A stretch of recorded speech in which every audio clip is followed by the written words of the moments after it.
Hi everybody, it's Stefan Molyneux from Free Domain Radio. Hope you're doing well. This is the resource, the FAQ of freedom, as we could call it, which is to answer the common questions raised about a truly free society. A society without a government. And so I hope I can answer some questions, and not with the idea of deconverting you from hierarchical coercive statism in one short video, but at least pointing the way towards solutions that might make it more enjoyable for you to pursue the topic. It's a very, very important topic. So probably the most common questions that advocates of a stateless society, or really of a society where all human beings are equal and none have the legal right or obligation to initiate violence against others, which is what the state is defined as an entity. And Barack Obama has clearly stated this, and it's really well understood. The state is a monopoly of individuals with the legal right and obligation to initiate the use of force against others in a geographical area. So we say that if all human beings are in fact equal, then none should have the right to initiate the use of force against others, and therefore, as a consequence of this reasoning, governments are illegitimate morally and, frankly, unpractical economically. So people say, well, how will poor kids be educated? And who will build the roads, and how will there be national defense, and how will children be protected, and blah, blah, blah, blah, blah. And I'm sad to say that these questions don't matter at all. Completely irrelevant to the fundamental question. I know that may sound shocking, because we're just so used to social engineering that the idea that you have to have a way of answering these questions, which of course are impossible to answer anyway, but doesn't matter. And the analogy is, it's like if I come up to you in the 17th century and say, we should abolish slavery, and then you say to me, well, how will the cotton be picked if there are no slaves? And I say, well, don't worry about it, because I know that 70 or 80% of us are all involved in agriculture right now, and there's almost no machinery to pick cotton. But don't worry about it, because in the future, only 2 or 3% of us are going to be involved in farming, and there will be these big, giant, horseless carriages that consume oil sucked out of the ground thousands of miles away, and they will wade in their mechanical way through cotton fields, picking things automatically and depositing them as freshly pressed shirts on people's backs at the end of the row, or something like that. I'm not a farmer. Then you would say to me, well, that's just ridiculous. Giant machines, robots doing human work. I mean, and so we would get into this argument. But you understand that it doesn't matter who picks the cotton after the end of slavery. It doesn't matter. It's a tangent. It's a way of avoiding the moral issue. The moral issue, of course, is that slavery was a vile stain upon the ethical character and landscape of humanity. That's all you need to know. How cotton is picked in the absence of slavery, it just doesn't matter. The only question is slavery right or wrong? Statism is a violation of the non-aggression principle. Thou shalt not steal doesn't change if you have a little business card from the IRS. It doesn't change. So the question of how things will be achieved in the absence of a state, how social goods will be provided in the absence of a state, doesn't matter. It doesn't matter. We can't know. We can't guess. It's unimaginable. There will be amazing, brilliant, wonderful, magical solutions put forward when the true genius of human entrepreneurship is applied to the problems of the provision of education for the poor, or healthcare for the aged, and so on. But it doesn't matter how these things are going to be provided. It doesn't matter who builds the roads in a free society. If people want roads and they can be provided in a way that people want to pay for them, then they'll be provided. And if not, then people will work more from home, or they will find alternate means of transportation, or giant robot harvesters will pick up people and deposit them somewhere in helicopter pads. But it doesn't matter, you understand, it doesn't matter. The other thing too is that when we're talking about the society of the future, most of what people are trying to solve, the problems that people are trying to solve when imagining the future, are only problems that exist because we're not free at the moment. So let me sort of give you an example of what I mean. So if we were in 1850 trying to design the healthcare system of the 21st century, we were sitting around and drinking our absinthe and so on. We're trying to create a healthcare system for the 21st century. we would have a debate like, well, what are the big things? We got to worry about polio and smallpox and typhus and diphtheria and all of these things that we don't have to worry about in the first world anymore. And so if I were to say to you, we don't need to design a healthcare system that deals with any of these, because these magic little potions are going to be invented that get injected in people's arms and they will never get sick from these illnesses. Well, you'd say, but that's not a solution. But that is in fact what happened. Polio was a terrifying, and people kept their kids away from public swimming pools. It's a terrifying disease up until the polio vaccine was developed by Alexander Salk. I think it was in the 1950s. Guy gave it away for free. Kind of a hero to humanity, in my opinion. But you don't need to worry about how the healthcare system of the future is going to work, because it's going to be in an environment we can't imagine. And the healthcare system that you would design in 1850 for the 21st century environment would not be able to guess. It wouldn't be able to guess AIDS, and it wouldn't be able to guess it wouldn't be able to guess obesity, because most people in 1850 were kind of hungry. And it wouldn't have guessed all of the illnesses and diseases that had been gotten rid of by proper plumbing and sanitation and vaccines and all of these other kind of proper nutrition and all these other kinds of good things. So whatever you would design, it would be completely irrelevant to what actually came about. Now, another common question that comes up is, national defense. How are you going to have national defense in a free society? Well, again, if people want it, and if of course it can be provided, then it will be provided. And people then all say, well, what about the free rider problem? Like if my neighbor pays for national defense and I don't, I'm getting a free rider, blah, blah, blah, blah, blah. Well, of course, if you're worried about the free rider problem, the government is the first thing you should be looking at. The government is the ultimate free rider, because it gets all of its income through coercion. And it's like the problem of the commons, right? Oh, things are the problem of the commons. Everyone's going to despoil the commons. Well, the commons of government finances are completely despoiled and pillaged every day in the state. So the state doesn't solve the free rider problem, because the state is a free rider, and the state does not solve the problem of the commons, because the commons includes the state, which is continually pillaged from all sides.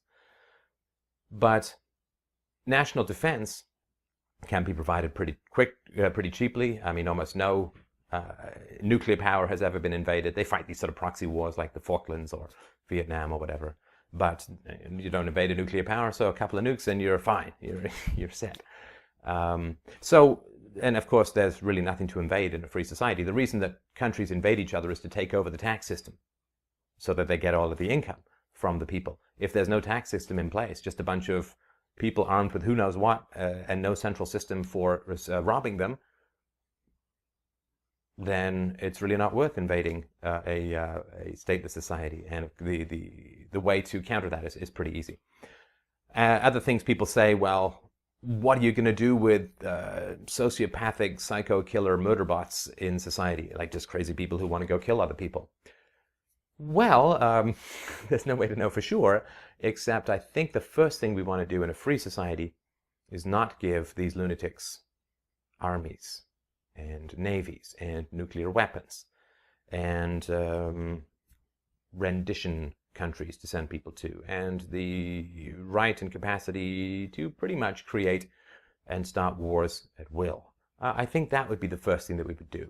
We wouldn't give them prisoners in the prison system to beat up on, and we wouldn't give the cops every law on the book that they could arrest anybody at any time for just about any reason. So the first thing we would do with such people in a free society is not give them access to political power, which is where they generally want to go if they're kind of evil and cunning, right? So that's the first important thing. The statism does not solve the problem of criminal murders. What it does is it legitimizes them and gives far more power than any free society would ever give such a lunatic, through the power of taxation and counterfeiting, money printing, and the capacity to start wars and so on. So again, statism only makes the problem worse, and it really won't be a problem in a free society. Now, I was talking earlier about how when we design the healthcare system of the 22nd century, we won't have to worry about most of the illnesses that are around. There may be a few new ones, but we can't even imagine how it's going to be. But if we look at the past and we say, well, look at all the illnesses that we don't have to worry about, that they had to worry about 50 or 100 or 150 years ago, we'd say, well, we have these inoculations, so we don't have to worry about how to deal with polio anymore. But the truth of the matter is that scientifically and psychologically and factually, we know how to inoculate human beings against the virus of violence, against the illness called evil, against the dysfunction called aggression. It's very, very simple, and it's been proven repeatedly. All you have to do to inoculate human beings against the scourge of violence, of criminality, is to raise them without violence. Aggression, violence, it's a language. And if you grow up in a house speaking Mandarin, you're going to speak Mandarin. And if you grow up in a house of violence, you're going to speak violence and you're going to act violence for the most part. And so if we don't teach kids Mandarin, they're not going to suddenly magically learn Mandarin from someplace. They're just not going to speak that language. And if they come across someone speaking that language, they'll go, huh? I don't know what they're talking about. So we raise children peacefully. We raise them without spanking, without aggression, without bullying, without threats, without raising our voice, without screaming, without, we just raise children without aggression. They don't grow up speaking the language of aggression. And aggression is no more part of the landscape of the future as polio is now. We have the inoculation to violence. It's peaceful parenting, which is why I continue to hammer on this topic. We have the inoculation. So the society of the future that gives up on the ancient predations of the state is going to be a society populated by people almost completely raised without violence. So they're not going to just out and start killing people. There will be a few people who will do that because they get some brain injury or some brain tumor which changes their personality. But we would deal with those the way we would deal with anybody else who had a medical ailment that was causing them to act out. They would be restrained. There would be all of these kinds of good things. People say, how are you going to protect property in a free society? Well, right now, probably 50% of your income is stolen from you by the state, and the rest of it is diluted and reduced in value through inflation, and you're sold off into debt slavery, and your kids are sold off into debt slavery, and their kids are sold off into debt slavery. So I don't really think that you can claim that statism is doing a very good job of protecting property at the moment. Because this is a general pattern, right? People say, well, how's this going to work in a free society? Which is just a way of avoiding the moral issue about whether it's right or wrong to grant individuals the right and obligation to initiate the use of force against others. Of course it's wrong. Of course it's wrong. We all know that's wrong. So just deal with the moral issue. Slavery is wrong. It doesn't matter who picks cotton after we end slavery. Slavery must be ended because slavery is immoral. And people say, how things are going to be done doesn't matter. Also, doesn't matter who builds the roads. And we only have a society dependent on roads because governments all built the roads for, quote, free. So we ended up with this car-based society. So to say that we need to continue this mistake by having all of these great roads in the future, I'd love to see fewer roads. Love to see fewer roads. And of course, there were lots of private roads long before the governments came along. How will the poor be educated in a free society? There will be far fewer poor people in a free society. When America was at its freest economically, from sort of the 1950s to the early 1960s, poverty rate was cut in half. And the welfare state was put in to prevent people escaping from poverty, because the more people come to the middle class, less support there is for the government, because people have the means to help each other, to save for their own retirement and so on. So the government had to intervene to prevent poverty from being eliminated, to continue as a justification for the power of the state.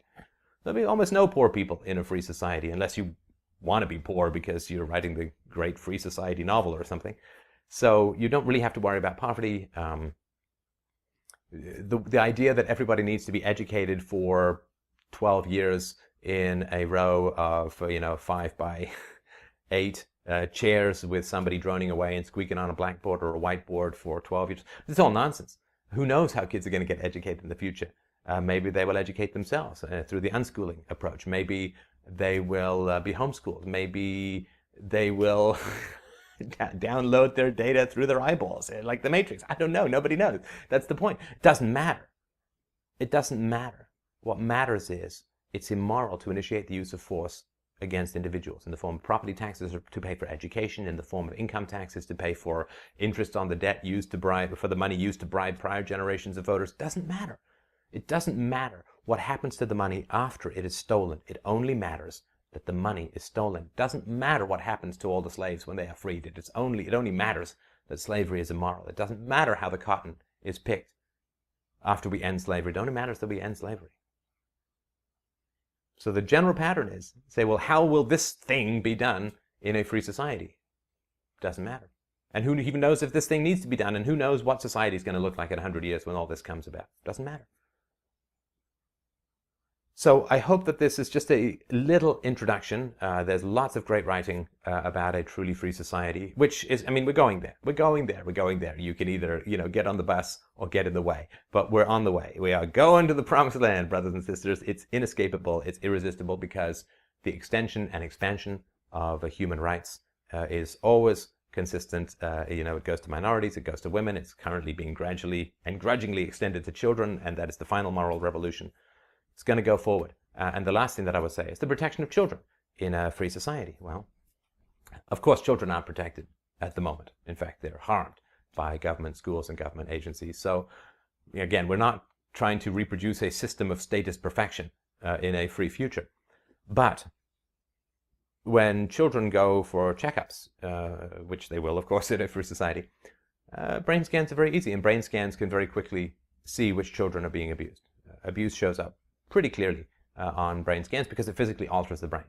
And so that's going to be, there's going to be an intervention. Parents who are subject to this will, of course, be offered parenting classes, and in return they will get reduced costs for insuring their kids' damages against others.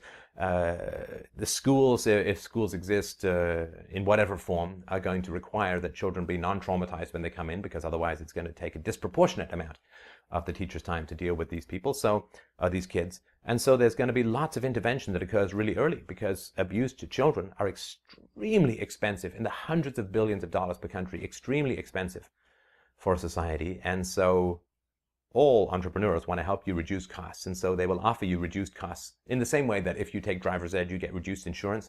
If you take parents' ed, you will get reduced insurance for your kids. There'll be lots of early intervention, lots of ways of dealing with these things. So I hope that you will look into this. Sorry, this is such a brief overview, but I really appreciate your patience in this absolutely essential area and issue. I've got some free books on a free society, on anarchism or anarcho-capitalism, whatever you want to call it, on my website at freedomainradio.com/free. You can check out Practical Anarchy and Everyday Anarchy. Murray N. Rothbard has got some great stuff. You can check it out at Mises.org. And there's lots of great writings about it. I hope you will look into it. To be part of building this true stairway to heaven, to be involved in some of the bottom stairs, is a truly noble and beautiful thing. And I hope that you will look into it, and that you, too, in the future, might get a beautiful free school named after you for being one of the starters of this most beautiful thing.